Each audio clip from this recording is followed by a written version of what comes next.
All right. Plenty more ahead as the factor moves along this evening. Younger American voters, do they know anything? I'll have a shocking report for you.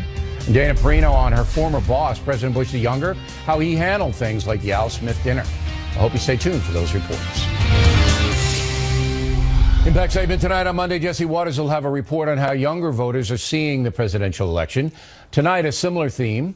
A group called Victims of Communism Memorial Foundation has released a report on American attitudes towards socialism and communism. Study found that 32% of millennials, a third of them, believe more people were killed under George W. Bush than the Russian tyrant Joseph Stalin. Is that amazing? Also, only 42% of millennials, Americans born in the 1980s, have a favorable view of capitalism. And 46% they'd vote for a socialist like Bernie Sanders. Joining us from Washington, Marion Smith from the Foundation. Were you surprised by the findings here, Mr. Smith? Unfortunately, we weren't really surprised. Over 2 years, we've been educating Americans, and especially younger Americans, about the now almost 100 years of history since the first communist regime burst forth on the world stage in 1917 with the Bolshevik Revolution. Since that time, 100 million people killed in nearly 40-some communist regimes around the world. And we found that most people found that these numbers were shocking, and many didn't even believe them. Well, so we suspected it was a problem. Let's get into George W. Bush and Stalin. If you don't know who Joseph Stalin is, he was a dictator in Russia, Soviet Union, during World War II.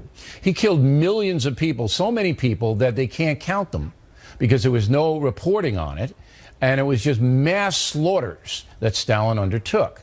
To compare him to Bush the Younger is so absurd, it's painful, so that tells me that the U.S. educational system, the public school system, is just that they're not teaching anything. Well, we have a sort of withering critique of the American free enterprise system and of our own U.S. history.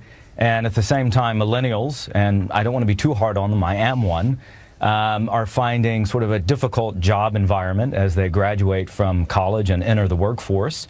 Our poll also found that there were more people my age, the millennial generation, who thought our economic system worked against them rather than for them. Right. And some 46% would vote for a socialist. One generation younger than us, those who are in high school now, half of them would vote for a socialist, and 1 in 5 would vote for a communist. But they don't even know what socialism is, most of them. I want to get back to my question about not knowing who Stalin is. Stalin was as bad as Hitler. All right, it's the same thing. He just killed different groups of people, and it didn't get reported because there was no Allied invasion into Russia to expose these gulags. And you walk down, and people your age, they don't know Stalin, they don't know World War II, they don't know anything. So how can they make responsible decisions about any economic system now? How is it possible? Well, it's right. I mean, what you see is a willingness to almost blow up our own system rather than try to perfect it and refine it in favor of something that we don't understand, which is socialist systems, the ideas of Marxism.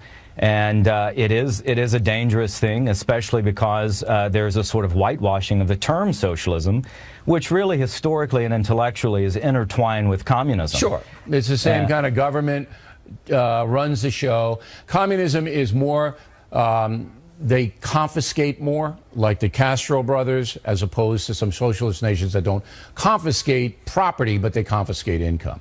Mr. Smith, a fascinating study. Thank you. When we come right back, Dana Perino on her former boss.